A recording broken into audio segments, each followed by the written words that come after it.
What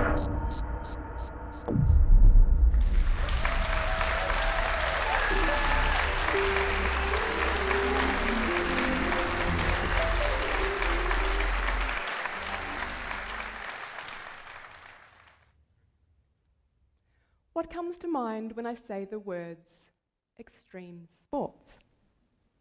Is it this? Or this?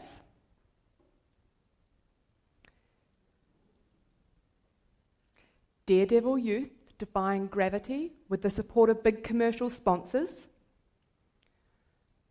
Or dusty kids rolling on skateboards in sites of war and conflict? For many of us, our understandings of extreme sports are informed by mass media representations that tend to focus on the most daring activities of a select few. But there is so much more going on beneath the surface of these unique sporting cultures. Today I want to challenge some of the stereotypes of extreme sports. But more than that, I want to show that there are some interesting developments going on within these sporting cultures that should give us hope in today's youth. So let's begin though with some brief definitions and a little bit of a history. So the term extreme sports, or the more popular term these days is action sports, refers to a wide range of mostly individualised activities like surfing, skateboarding, snowboarding, parkour, mountain biking, climbing and BMX. These activities share a common ethos, distinct from any traditional organised sports. Many of these activities emerged in the new leisure trends of the 1960s and 1970s.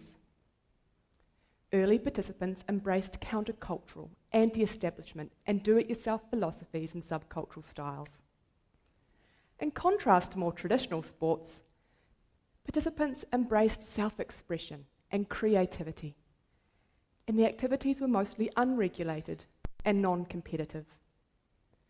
There were no coaches telling them what to do, or parents yelling from the sidelines, and that was a huge part of the appeal. Over the past 5 decades, however, these sports have undergone rapid growth and commercialisation.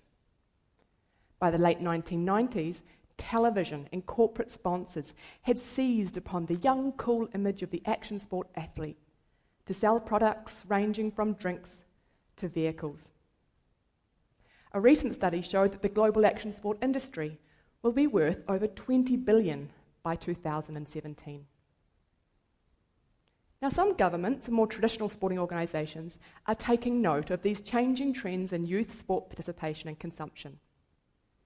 The Australian government, for example, has identified the rise in action sports as one of 6 megatrends affecting the future of sport in their country. And the International Olympic Committee, one of the most powerful sporting organisations in the world, has shortlisted surfing, skateboarding and sport climbing for inclusion in the Tokyo 2020 Summer Olympic Games. Now at this point, you might be wondering why I care so much about the growth and development of action sports. Well, my whole life has revolved around these activities in lots of different ways. I grew up in a small beach town with parents who were passionate windsurfers. When the wind blew, we'd jump in the Vita Beetle and race to the beach.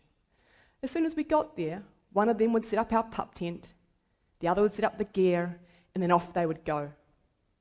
And we'd be left with all the other windsurfing orphans to explore the rock pools and build booby traps with sand, sticks and seaweed to surprise the tired windsurfers when they came ashore. So I was part of an action sports community from a young age. My teenage years were connected to surfing and skateboarding. And then when I went to university, I fell head over heels, deeply in love with snowboarding. It quickly became an all-consuming part of my identity. It informed my relationships, what I wore, how I spoke, how I organised my whole life. And following this passion, I did 8 back-to-back winters, competing in New Zealand and instructing at a ski resort in America. Yep, I was a snow bum and I loved it. So this lifetime of experiences across an array of action sports cultures has led to over a decade of sociological research into the growth and development of action sports in local and global contexts. But over the past 5 years, my research has taken a different turn, and I'm examining a very interesting trend that challenges many of the stereotypes of action sport participants as hedonistic, thrill-seeking youth. Since the mid and late 1990s, action sport participants have established over 200 non-profit organisations related to an array of social issues, including youth development, girls' empowerment, community rebuilding, the environment, health, and anti-violence. Before I go any further, though, it's worth noting that these organisations are part of the broader field of Sport for Development and Peace, or SDP for short.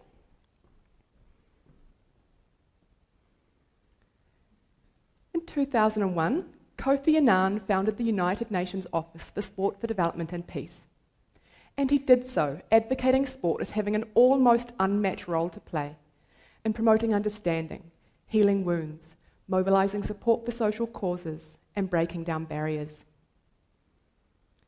Today, sport plays an integral role for governments and organisations invested in processes of peace building and development.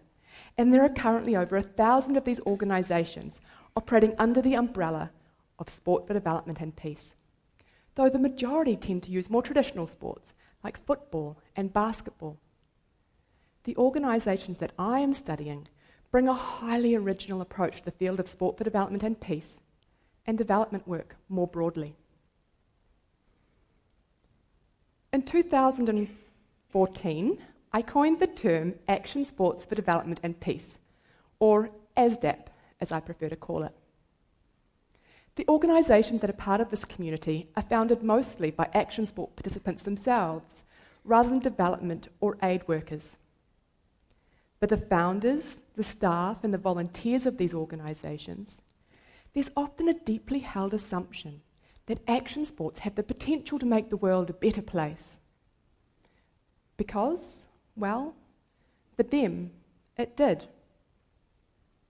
I've observed these organisations taking inspiration from the unique ethos of action sport cultures to create new and innovative models for community development. Some are utilising new technologies and the networks and resources available within their sporting cultures to create change in local and international contexts. So let me give you an example now of Skaterstan. Skaterstan is a non-profit skateboarding organisation that was founded in 2006 by Oliver Perkovich when he went to Kabul. As soon as he started skateboarding in the streets, he was surrounded by eager children begging to learn how to skateboard. With the 3 boards he'd brought to Afghanistan, he set up a small skateboarding school, offering free lessons to street children. With the help of his friends and connections in the skateboarding industry, and then support from various governments, he continued to grow this program. Today, Skaterstan has 2 schools in Afghanistan, where they welcome over 1,000 youth each week. Most remarkably, over 40% of their participants are girls, making skateboarding the most popular sport for girls in Afghanistan. What's important here, though, is that Skaterstan does development with a difference. They prioritise the voices and lived experiences of youth. And as well as offering opportunities for skateboarding and educational programs, they also mentor youth into leadership roles, such that today, both of those facilities are almost entirely run by local youth. Of course, it's not as simple as giving kids a skate park or a surfboard and making everything better in their lives. As many of those involved in these organisations recognise, it is so much more complicated than that. There are layers upon layers of cultural, economic and political inequalities. And it would be naive to think that teaching kids to surf, skate or climb or solve such deeply entrenched issues. But I tend to agree with many involved in these organisations that action sports have the potential to make a valuable contribution to the field of SDP and the lives of disadvantaged kids around the world. So let me outline just 4 key features of ASDAP.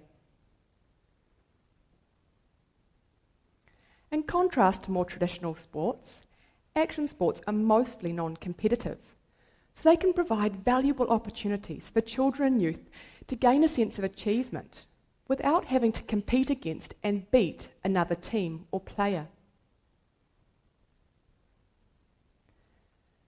Whereas traditional sports tend to separate the sexes, men play over there, women over there, and people of different ages and skill levels are also separated out.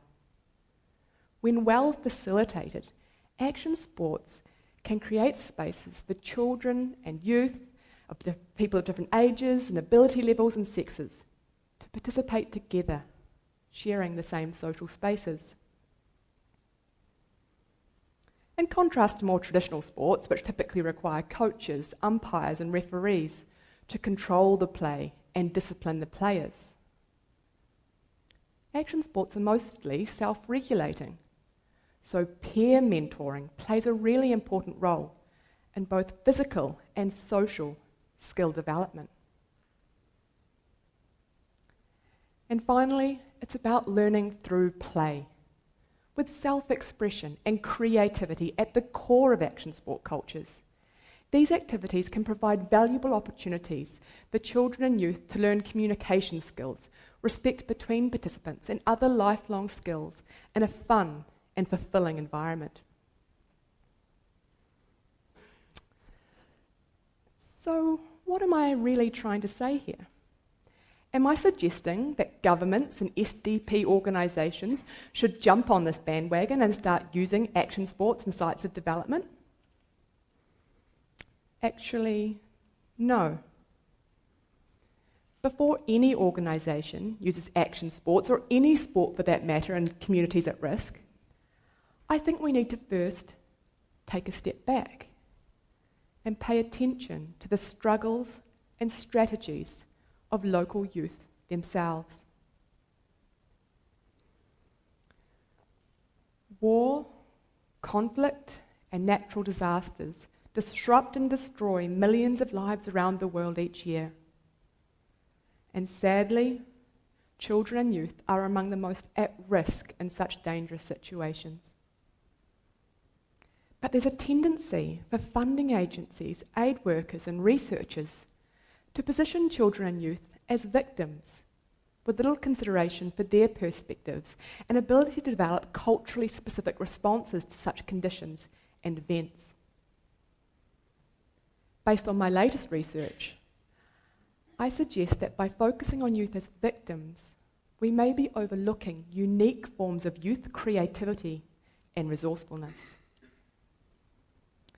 For example, in my research with youth in post-earthquakes Christchurch, I have found that for many young people, participation in action sports offered important opportunities to rebuild social networks and connections.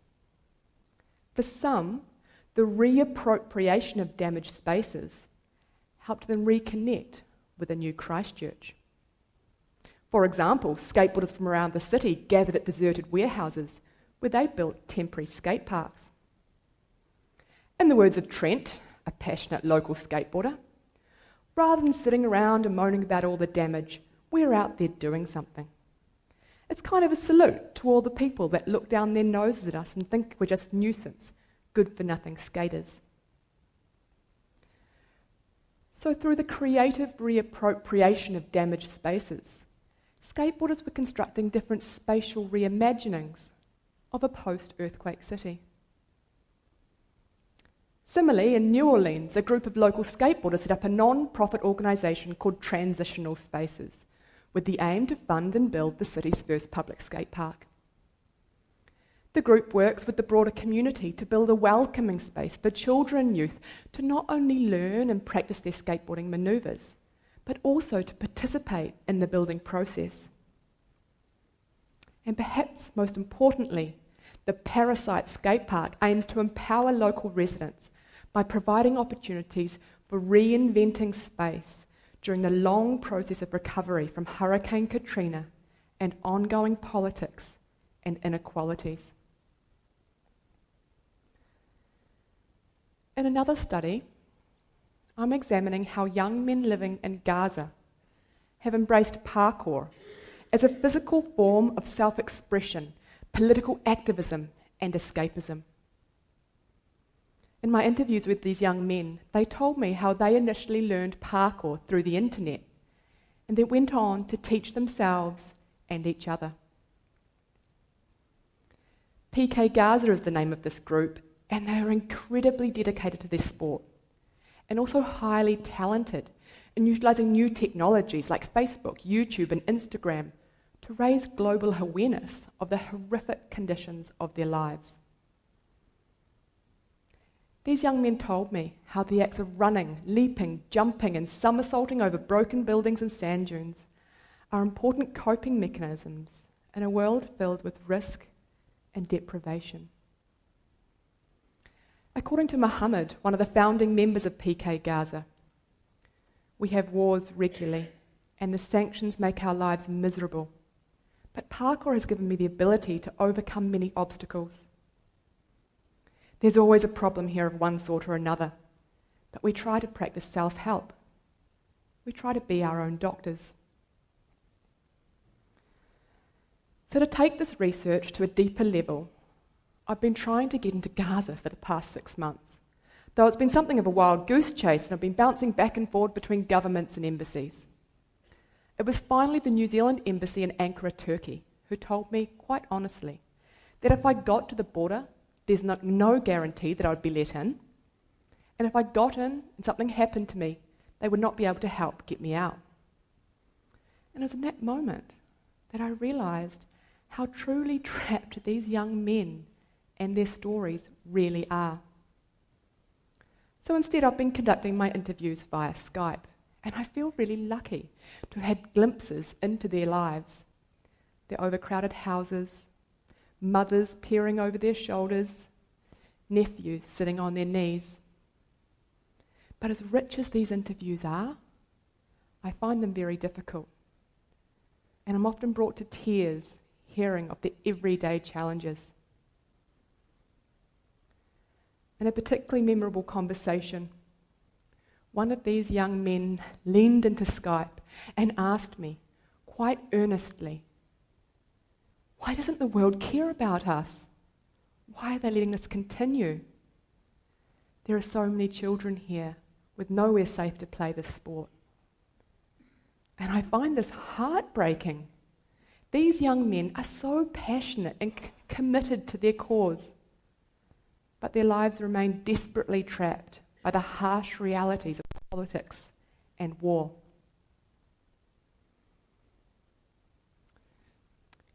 So as well as challenging stereotypes of action sport participants, I hope my talk today gives you some hope in today's youth.